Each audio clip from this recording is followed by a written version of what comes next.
안녕하십니까. 독서하는 마라토너 박종필입니다. 이곳 한강 자전거길에서 자전거를 타고 달리면서 말씀드리겠습니다. 오늘은 제 32대 미국 대통령 프랭클린 델러노 루즈벨트에 관하여 말씀드리겠습니다. 미국 헌정 역사상 유일하게 대통령을 4번 했던 분입니다. 초대 대통령 조지 워싱턴이 대통령을 2번만 하고 국민이 박수칠 때 물러난다라는 신념으로 물러났던 게 전통, 관행이 돼가지고 역대 미국 대통령은 2번까지만 했었었는데요. 제 32대 미국 대통령 프랭클린 루즈벨트 대통령은 전통, 관행을 깨고 대통령을 4번 했습니다. 그 이후에 프랭클린 루즈벨트 대통령이 1945년 4월 12일 날 사망하고, 그 당시에 부통령직에 있었던 트루만 부통령이 대통령직을 승계를 하게 되고, 그 다음에 46년도 대통령 선거, 46년도는 아직 대통령 선거는 아닙니다. 47년도에 가서 트루만 대통령이 헌법을 고쳐서 미국의 대통령은 2번까지만 할 수 있다라고 헌법을 고쳐서 헌법 수정 헌법 22조에 반영이 됐고, 그게 1951년 2월 26일에 미국의 50개 주 중에 4분의 3 이상이 해당되는 주에서 비준을 함으로써 그 수정헌법 22조가 발효가 돼서 51년도부터는 미국은 대통령을 2번까지만 할 수가 있습니다. 여하튼 루즈벨트 대통령은 관행을 깨고 대통령을 4번 했던 분인데요. 그분의 생애와 업적, 그리고 그분에 대한 평가에 관하여 말씀드리도록 하겠습니다. 그분은 그분의 이제 출생과 사망 시점을 말씀을 드리면 1882년생이시고 1945년에 돌아가셨으니까 63년 사셨습니다. 그분은 뭘로 유명하냐면 대통령을 4번 했다라는 것도 유명합니다만은 경제 대공황 시기에 대통령이 돼가지고 미국을 경제 위기에서 구해냈고 또 2차 세계대전을 승리로 이끌었다라는 평가를 받고 있는 분인데요. 또 그분의 업적이 더 크긴 합니다만은 그분에 대한 비판도 없지 않아 있습니다. 그분의 이제 생애를 간단히 말씀드리면, 그분은 1882년에 미국 뉴욕의 하이드 파크에서 부유한 집안에서 외동아들로 태어나셨습니다. 그분의 이제 조상은 네덜란드계입니다. 1640년대 네덜란드에서 미국 뉴욕으로 이민 왔던 그 선조가 계셨고, 그 후손이 이제 루즈벨트 대통령인데요. 루즈벨트 대통령의 아버지는 철도 사업가로 굉장히 성공하신 분이어서 굉장히 부유층이었었습니다. 그래서 외아들로 태어나다 보니까 부모님의 사랑을 독차지하면서 귀족 같은 교육을 받았는데요. 유년 시절에는 학교를 다니진 않고 집에 가정교사를 불러서 교육을 받았고요. 14세가 되던 해에 명문 사립 기숙학교에 들어가 가지고 공교육을 받게 되고, 그 다음에 하버드 대학에 입학을 하게 됩니다. 그런데 하버드 대학에 입학했을 때 성격이 사교적이진 않고 활달하진 않아 가지고 친구들이 별로 많지는 않았었다고 합니다. 그래서 그러한 외로움을 극복하기 위해서 그 신문반 활동 이런 걸 하기도 했고, 스포츠 활동을 하기도 했고 그랬다고 합니다. 그리고 그분이 이제 본격적으로 처음으로 처음으로 정치에 입문한 것은 1910년입니다. 28세 나이에 뉴욕주의 상원 의원으로 정치 활동을 시작하고요. 그 전에는 이제 하버드대를 졸업하고 콜롬비아 법률학교, 그러니까 콜롬비아대, 요즘으로 치면 로스쿨입니다. 하버드대 졸업 후 아이비리그 중에 하나인 콜롬비아 대학의 로스쿨을 나오고 뉴욕주 변호사가 되셨는데요. 그러니까 하버드대든 콜롬비아대든 다 미국 동부 지역의 명문 사립 8개 학교에 해당되는 이른바 아이비리그의 리그에 해당이 되는데요. 그분은 이제 하버드대 졸업 후 콜롬비아 대학의 법률학교를 나와서 뉴욕주 변호사가 되셨고, 28살이던 1910년에 뉴욕주의 상원 의원으로 정치활동을 시작했고, 30살이 되던 1912년에 그 당시에 미국 대통령 선거에서 공화당은 3선에 도전하는 그 시어도 루즈벨트와 재선에 도전하는 그 태프트 대통령으로 분당이 이루어져 버렸는데요. 원래 시어도 루즈벨트가 공화당으로 대통령을 2번 했고, 그 후계자로 이제 태프트가 대통령을 했는데, 한 번 했죠. 그런데 시어도 루즈벨트 뜻대로 후계자인 태프트가 따르지 않다 보니까 시어도 루즈벨트는 자기가 다시 대통령을 해야겠다 해서 3선에 도전하는 상황이고, 태프트는 현직 대통령으로서 재선에 도전하자라는 상황이어서 공화당 내에서 이제 당이 분열이 돼버려서 분당이 됩니다. 그래서 현직 대통령인 재선 도전에 태프트의 공화당과 전임 대통령인 3선 도전에 시어도 루즈벨트의 진보당으로 분당이 돼버린 바람에 상대당인 민주당의 우드로 윌슨이 대통령이 돼버리는 거죠. 그래서 우드로 윌슨이 대통령을 8년 동안 하게 되는데요. 그 우드로 윌슨이 1912년에 처음 대통령에 출마했을 때 그 뉴욕주 상원 의원 신분이었던 프랭클린 루즈벨트 대통령은 우드로 윌슨을 지지를 했습니다. 자기의 작은 아버지 뻘인 공화당에서 분당된 진보당의 시어도 루즈벨트 대통령을 지지한 게 아니라, 시어도 루즈벨트가 작은 아버지 뻘이고 프랭클린 루즈벨트가 조카 뻘인데요. 그 친척인 3선에 도전하는 시어도 루즈벨트를 지지하지 않고 민주당의 우드로 윌슨을 지지를 하게 됩니다.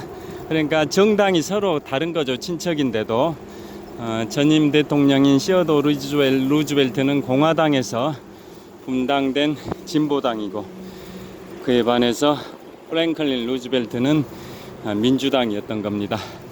그래서 1912년에 민주당의 우드로 윌슨이 대통령에 당선되는데 기여를 해서 우드로 윌슨이 대통령이 된 다음에 프랭클린 루즈벨트는 해군성 차관에 임명이 됩니다. 그러면서 이제 정계에서 이름을 날리기 시작하게 되고요. 그게 그의 나이 30살 때고, 그로부터 이제 8년이 지나 1920년이니까 38살에는 민주당의 부통령 후보로 이제 출마합니다. 공화당은 대통령 후보가 하딩이고 부통령 후보가 쿨리지였는데요. 민주당은 대통령 후보가 콕스고, 그 다음에 부통령 후보가 프랭클린 루즈벨트 루즈벨트였습니다. 그런데 그 1920년에 민주당 부통령 후보로 출마했는데 낙선이 돼버리죠. 떨어져 버립니다.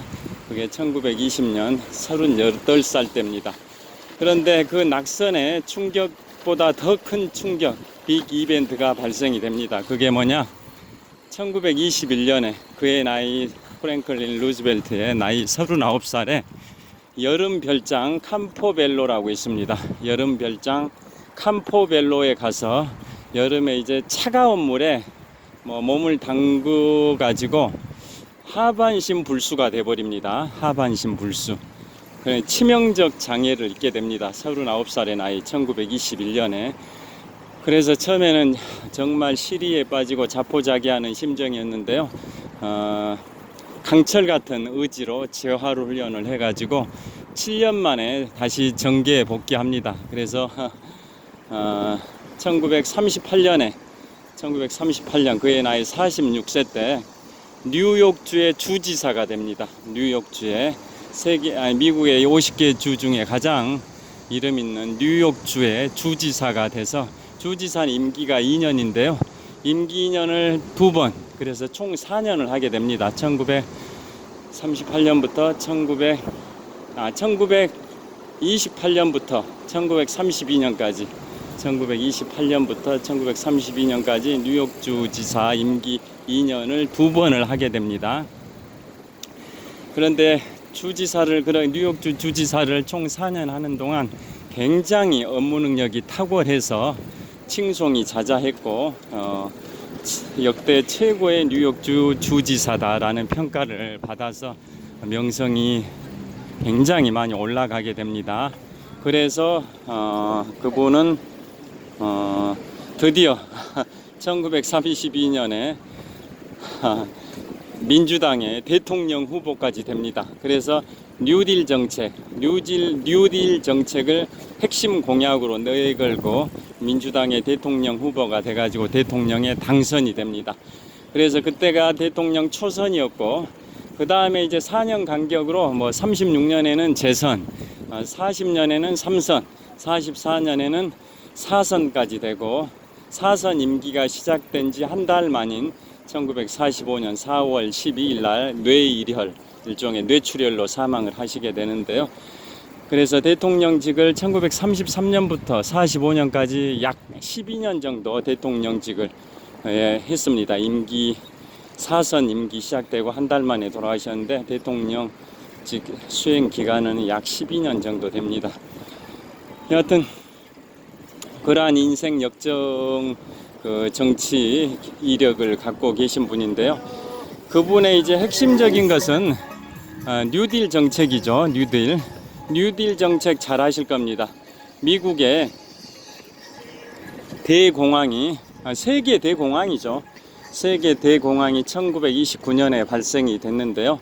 대공황 시기에 미국의 대통령을 했던 분이 이제 후보 대통령이었는데, 워낙 시대 상황이 대공황 때, 세계 대공황 때 대통령을 하다 보니까 시기가 안 좋았던 거죠. 그래서 그 공화당의 후보 대통령이 4년 임기만 마치고 재선에 도전했지만 프랭클린 루즈벨트 대통령한테 정권을 넘기게 됐죠.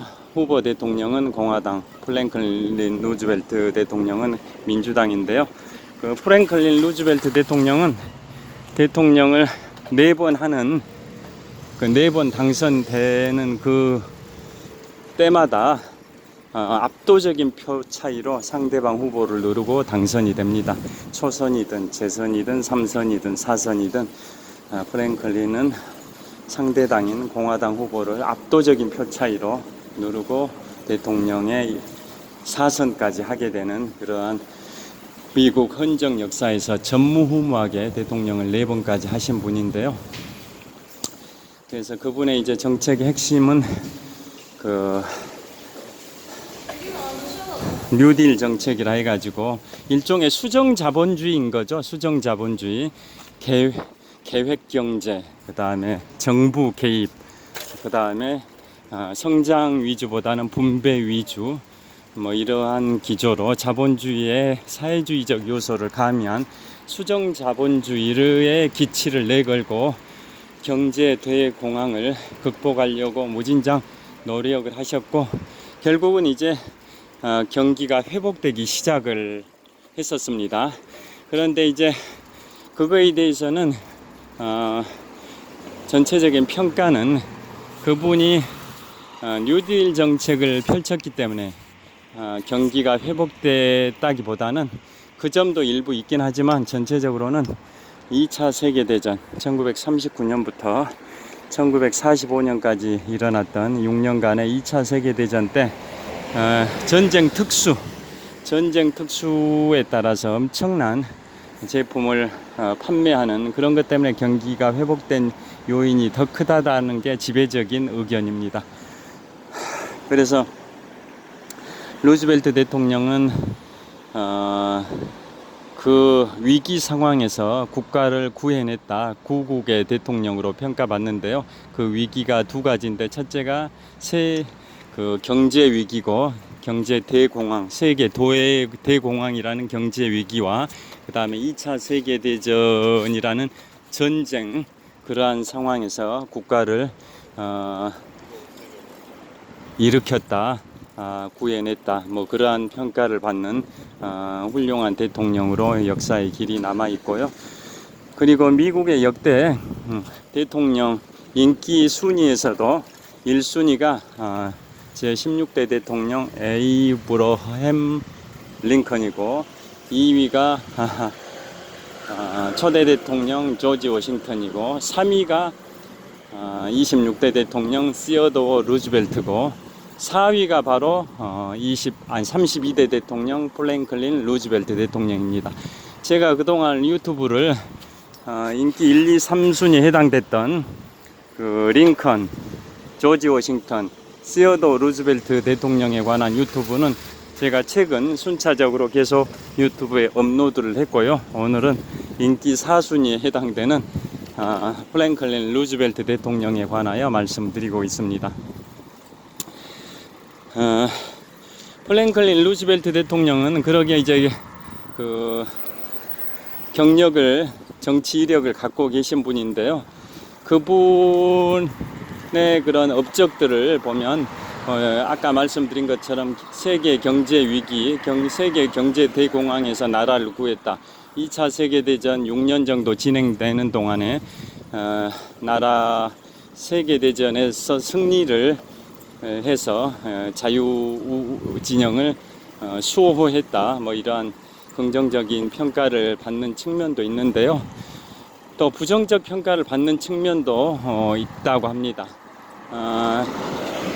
독일의 히틀러가 1933년에 나치당을 세워가지고 전체주의 국가로 흘러가고, 그가 집권하는 기간 동안 600만 명이라는 어마어마한 숫자의 유대인들이 거의 몰살되는 그런 상황인데도 플랭클린 루즈벨트 대통령은 정권을 시작한 게 1933년, 그러니까 독일의 히틀러가 정권을 잡았던 연도인 1933년에 플랭클린 루즈벨트 대통령도 대통령 초선 임기를 시작을 한 건데요. 히틀러의 그런 유대인 학살에 대해서 방관만 했다, 나치를 자극하기 싫어서 방관했다라는 비판을 받고 있고요.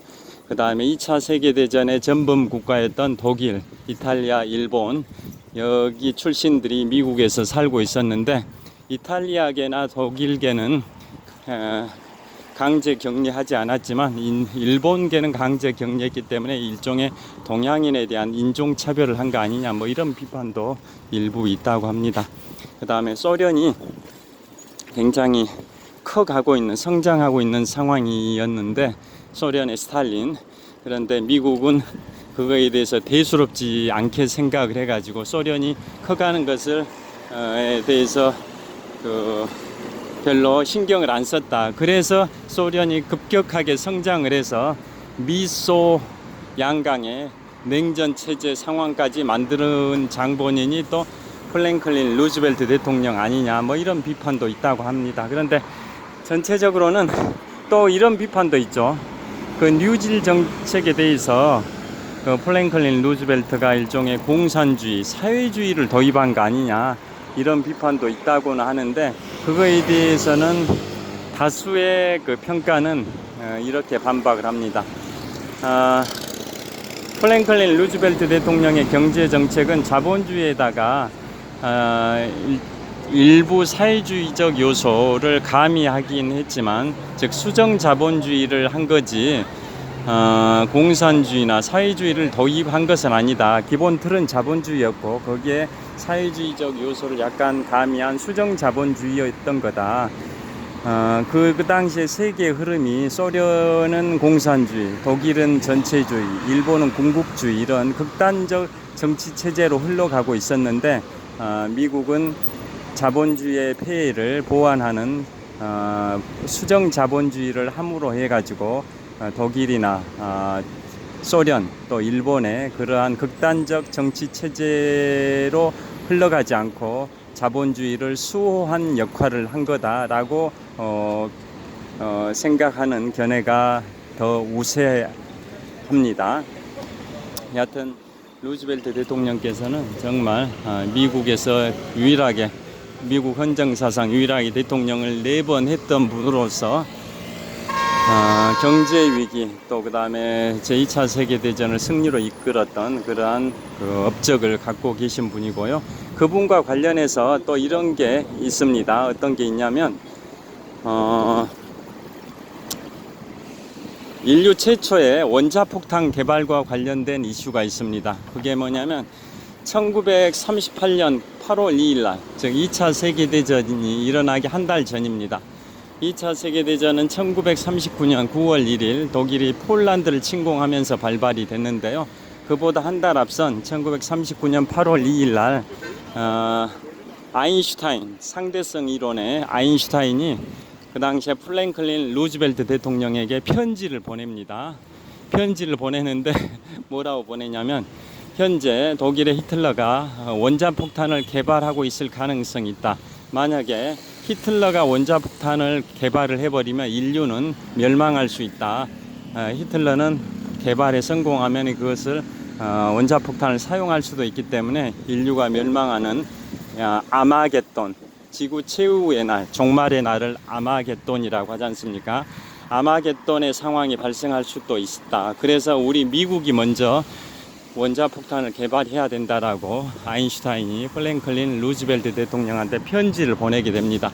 그래서 루즈벨트 대통령이 이른바 맨해튼 프로젝트를 가동을 합니다. 그래서 UC 버클리의 이론 물리학자 오펜하이머 교수를 필두로 해서 원자폭탄 개발 프로젝트, 일명 맨해튼 프로젝트, 암호명이 맨해튼 프로젝트인데요. 그걸 가동을 해가지고 결국은 원자폭탄 개발에 이제 착수를 하게 됩니다. 그래서 2차 세계대전 기간이 한 6년인데요. 원자폭탄 개발 기간도 한 5, 6년 됩니다. 그래서 1945년 7월 16일에 미국의 뉴멕시코주의 사막에서 인류 최초의 핵실험, 원자폭탄 핵실험에 성공을 하게 됩니다. 그게 1945년 7월 16일의 상황인데요. 그건 일단 기억을 좀 해주시고, 그래서 원자폭탄 개발 프로젝트인 맨해튼 프로젝트를 가동한 지 한 5, 6년 만에 인류 최초의 원자폭탄 개발에 성공을 하게 된 게 1945년 7월 16일입니다. 그래서 루즈벨트 대통령은 2차 세계대전을 승리로 이끄신 위대한 분이신데 운명이라는 게 참 애석하게도 2차 세계대전 승리를 눈앞에 앞두고 목전에 두고 루즈벨트 대통령이 사망을 하게 됩니다. 그게 바로 1945년 4월 12일 날 뇌일혈로 사망을 하게 됩니다. 그게 4월 12일인데요. 그러니까 그분은 45년 4월 2일에 뇌일혈로 사망하고 그로부터 18일 후에 2차 세계대전의 전범인 독일의 히틀러가 권총 자살을 합니다. 1945년 4월 30일에. 그로부터 8일 후에 독일이 미국, 영국, 프랑스를 상대로 항복을 하고 다음 날은 소련을 상대로 항복을 하게 되는 일련의 과정이 있는데요. 그럼에도 불구하고 태평양전선, 2차 세계대전의 태평양전선에서는 일본이 항복하고 있지 않았었습니다. 그래서 포츠담 선언이 있습니다. 베를린의 외곽 포츠담이라는 소도시에서 중국의 장제스, 영국의 윈스턴 처칠 및 후임자인 애틀리 총리, 그 다음에 미국의 프랭클린 루즈벨트 대통령은 이미 석 달 전에 사망하셨기 때문에 후임자인 트루먼 대통령 이런 분들이 모이셔가지고 포스담 선언문에 서명을 하게 되는데요. 그 서명문의 내용은 이렇습니다. 1945년 7월 26일 포스담 선언의 내용은 일본은 즉각적으로 항복해라. 즉각적으로 항복하지 않으면 즉각적인 파멸이 있을 뿐이다 라고 선언문에 나와 있는데요. 그렇게 일본을 강도 높게 압박할 수 있었던 배경은 그 포스담 선언이 있었던 1945년 7월 26일을 기준으로 딱 열흘 전인 7월 16일에 인류 최초의 핵실험에 성공을 했기 때문에 미국은 원자폭탄을 확보를 하고 있었던 거죠. 만약에 일본이 즉각적으로 항복하지 않으면 즉각적으로 원자폭탄을 투하해 가지고 일본을 이제 멸망시켜 버리겠다, 이러한 프로젝트를 가지고 있었던 겁니다. 그래서 결국은 이제 원자폭탄을 사용하는 그러한 상황이 발생하게 되는데요. 그래서 포스담 선언을 했음에도 불구하고 일본이 포스담 선언을 했는데도 일본한테 즉각적으로 항복해라, 즉각적으로 항복하지 않으면 즉각적인 파멸이 있을 뿐이다 라고 선언문에 했음에도 불구하고 일본이 항복을 하지 않은 거죠. 그런데 그때 선언문에 서명한 사람은 중국의 장제스와 그 다음에 영국의 그 윈스턴 처칠이 그날 회담장에는 갔는데 점심 무렵에 영국의 정권이 바뀌어 버렸습니다.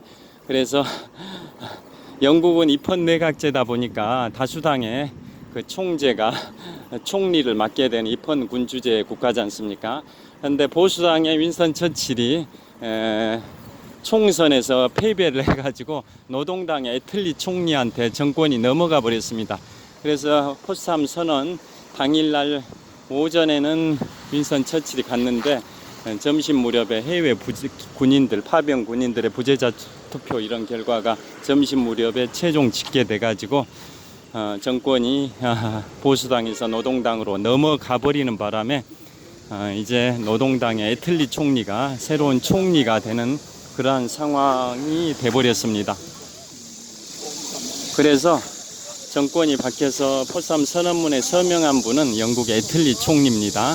그 다음에 중국의 장제스, 그 다음에 미국은 그 프랭클린 루즈벨트 대통령의 후임인 트루먼 대통령입니다. 그 다음에 거기에 참가했던 나라가 또 구소련의 이오시프 스탈린이 참가는 했는데요. 거기에 서명은 하지 않았었습니다. 왜 서명을 하지 않았었냐면 그 당시에 소련은 일본에 대해서 선전포고를 하지 않은 상황이었습니다. 그 포스담 선언의 내용이 일본한테 항복하라라고 강력하게 경고하는 그러한 선언문이다 보니까 일본과의 이제 전쟁 관계가 있는 당사 국가만 거기에 서명을 했었는데요. 소련은 그때는 일본을 상대로 선전포고를 하고 있지는 않았었습니다. 그에 반해서 중국은 일본의 핍박을 받고 있는 반식민지 상태였었던 거고, 그 다음에 미국하고 영국은 일본과 선전포고를 하고 있는 상황에서 전쟁을 치르고 있었기 때문에 중국과 미국, 영국이 거기에 서명을 했었고, 소련은 그냥 업저버 자격으로 참가만 하고 있었는데요. 그때 미국의 트루먼 대통령이 소련의 이오시프 스탈린에게 어떤 얘기를 하냐면, 우리가 인류 지금까지 유사일에 보지 못했던 강력한 무기를 개발했다, 가공할 만한 무기를 개발했다라고 귀뜸을 하는데, 원자폭탄이다, 핵무기다 이런 표현은 하진 않았었다고 합니다. 극비사항이라서. 그런데 이미 이오시프 스탈린은 스파이들을 통해서 미국이 1945년 7월 16일, 즉 포스담 선언보다 딱 10일 앞선 시점에 인류 최초의 핵실험에 성공해가지고 핵무기를 확보하고 있었다, 원자폭탄을 확보하고 있었다라는 정보를 이미 입수를 한 상태였었다고 합니다.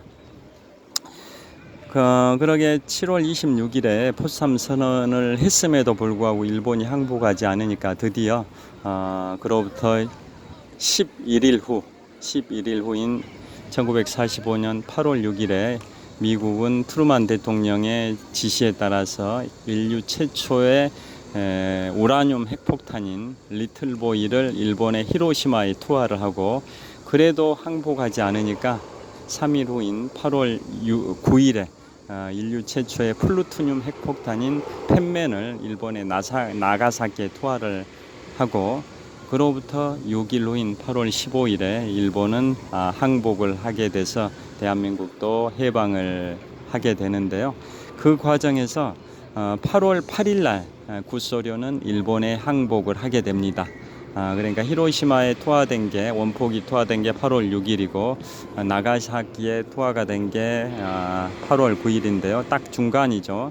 히로시마에 우라늄 핵폭탄이 투하된 지 이틀 만에, 또 나가사키에 플루토늄 핵폭탄이 투하되기 하루 전에 8월 8일 날 구소련이 일본을 상대로 이제 선전포고를 하면서 2차 세계대전의 태평양 전선에 개입을 하게 되는데요.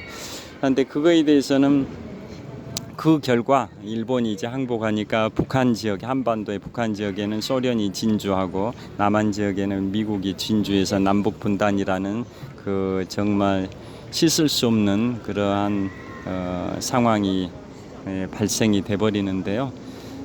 그거에 대해서는 이제 이러한 그 의견을 주장하는 견해들도 인터넷에 있습니다. 그게 뭐냐면, 일본이 어차피 히로시마에 원자폭탄을 이제 맞은 상태이기 때문에 거의 회생이 어렵다라고 보고 있었고, 그래서 모스크바 주재 일본 대사가 소련의 크레물린궁과 교감을 해가지고 한반도가 분단이 되는 것을 일본은 원했다라는 겁니다. 한반도가 분단되지 않는 것보다는 분단이 되는 게 일본 입장에서는 한반도가 약화되니까, 일본은 어차피 자기들은 지금 전쟁에 패배하게 된 상황이지만 한반도는 분단이 되는 게 더 낫다라고 봐가지고, 그러면 소련이 일본을 상대로 선전포고를 해가지고 2차 세계대전의 태평양 전선에 개입하고 일본이 항복하게 되면 한반도는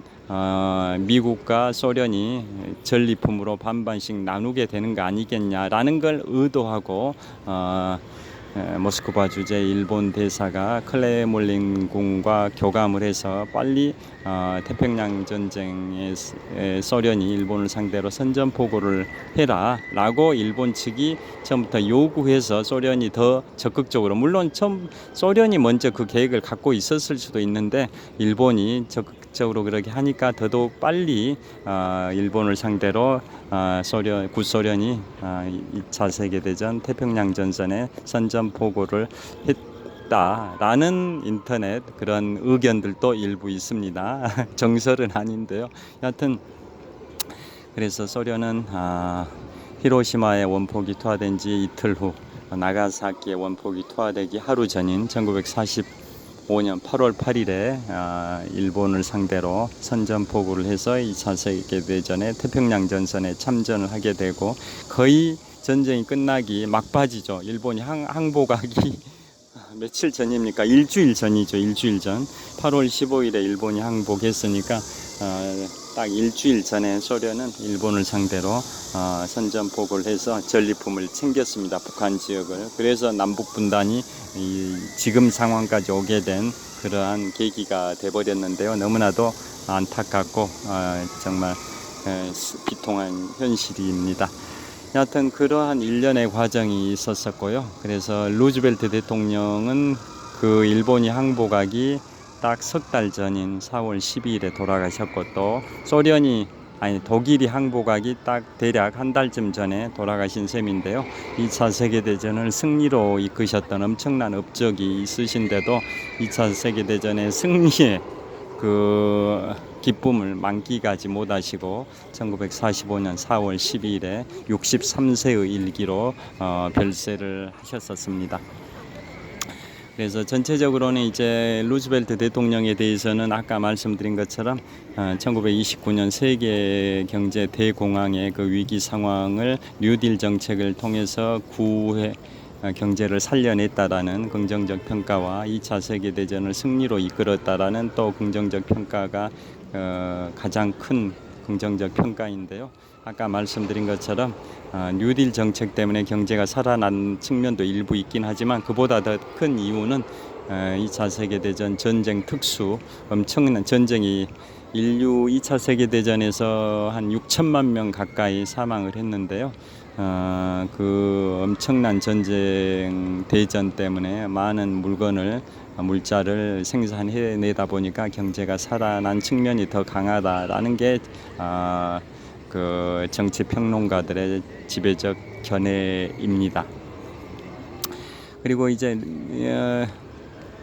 루즈벨트 대통령은 1939년 9월 1일에 2차 세계대전이 발발했지만은 공식적으로는 개입은 하지 않고 있었던 거죠. 왜냐하면 제1차 세계대전 1914년부터 1918년까지 있었던 제1차 세계대전에서 미국이 개입하는 바람에 미국의 국력 손실이 컸었던 그 선례가 있다 보니까 그 이후에 전쟁 개입 방지법이라는 걸 만들어 가지고 세계 분쟁에 함부로 개입하지 않는다 뭐 이런 법이 있었던 거죠. 그래서 2차 세계대전에서는 공식적으로는 이제 개입은 하진 않았지만 또 국민들도 원치 않았고 1차 세계대전에 개입해가지고 우리가 당했지 않냐, 국력 손실이 크지 않냐, 남우나라 전쟁에 왜 우리가 개입해가지고 국력 손실을 자초하냐라는 국민들의 여론이 계속 있는 상황이어서 2차 세계대전이 발발했음에도 불구하고 대통령은 처음에는 개입을 안 했는데 나중에는 공공연하게 영국에다 우방 국가인 또 2차 세계대전에서 유럽 전선에서 독일을 상대로 영국, 프랑스들이 이제 연합군을 결성해서 대항하고 있었고 거기에 그 주축 국가가 영국이었지 않습니까? 그래서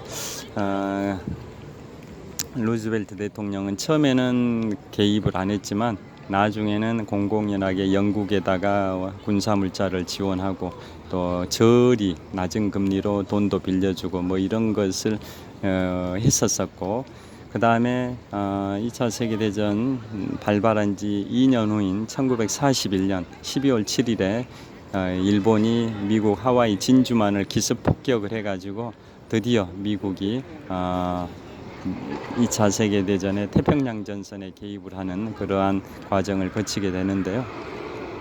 그래서 태평양 전쟁이 발발하면서 1941년 12월 7일입니다. 그로부터 딱 40개월 후에 루즈벨트 대통령이 뇌일혈로 사망하니까 40개월 동안 이제 태평양 전선의 전쟁 최종 지휘자, 군 통수권자 역할을 하시다가 1945년 4월 12일에 돌아가시게 됩니다.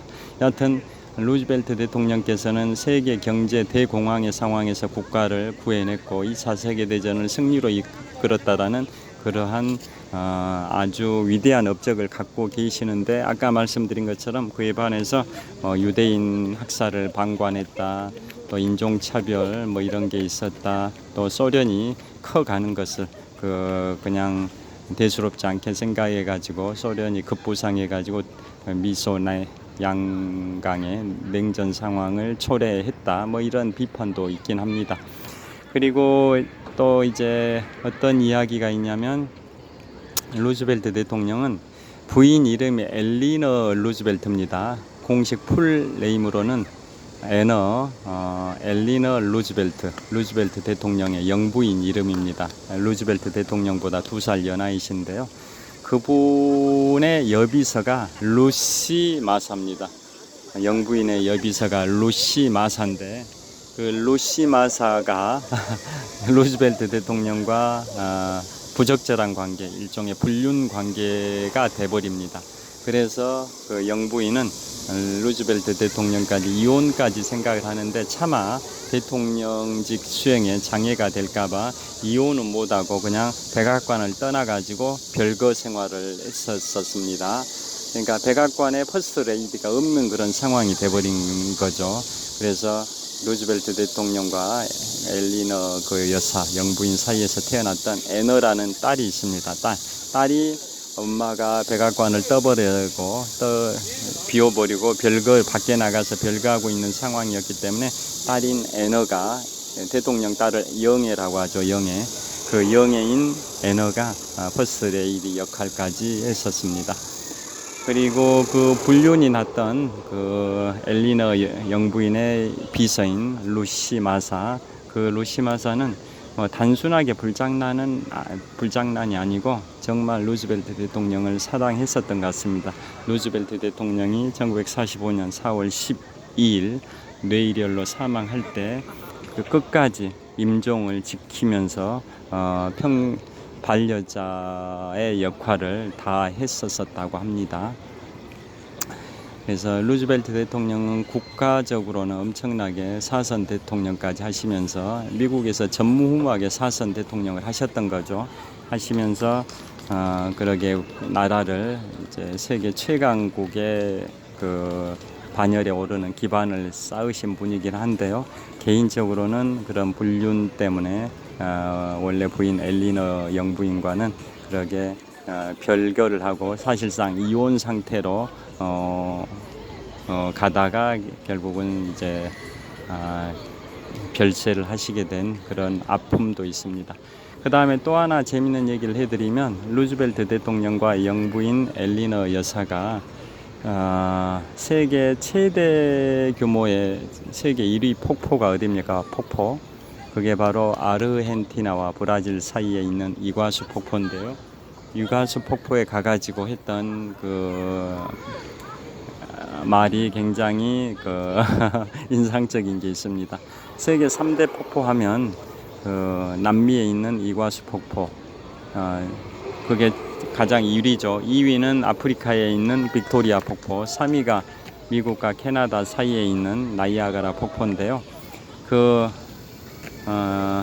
엘리너 여사가 남편 루즈벨트 대통령과 남미 이과수 폭포에 가서 이과수 폭포의 그 웅장함, 세계 1위 폭포니까 엄청나게 웅장하죠. 그걸 바라보면서 뭐라고 표현했냐면 오 푸어 나이아가라, 오 푸어 나이아가라, 오 불쌍한 나이아가라 폭포요, 뭐 이런 발언을 했습니다. 왜 그랬을까요? 자기들이 지금 엘리너 여사가 보고 있는 세계 1위의 이과수 폭포에 비하면 자기 나라에 있는 나이아가라 폭포, 세계 3위 폭포인 나이아가라 폭포는 규모가 너무 작으니까 나이아가라 폭포는 너무 불쌍하다, 뭐 그런 취지로 오 푸어 나이아가라라는 발언을 했었다고 합니다. 그게 요즘 와전돼 가지고 어떻게 표현되고 있냐면 그 엘리너 여사가 이과수 폭포를 보고 이런 말을 했다더라. 즉 이 이과수 폭포에 비하면 우리나라 나이아가라 폭포는 주방 싱크대의 수도꼭지 수준에 불과하다라는 말을 했다라는 걸로 와전이 되어 있는데요. 원래는 오 푸어 나이아가라, 즉 오 불쌍한 나이아가라요 라고 표현을 했을 뿐이라고 합니다.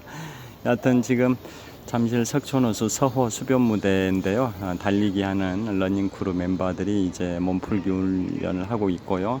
자, 제가 비추고 있는 빌딩은 북동쪽 방향의 롯데월드 타워입니다. 123층 555m 높이의 롯데월드 타워입니다. 현재 43분 정도 촬영을 했습니다. 마무리를 하도록 하겠습니다. 자, 저를 한번 비춰보겠습니다.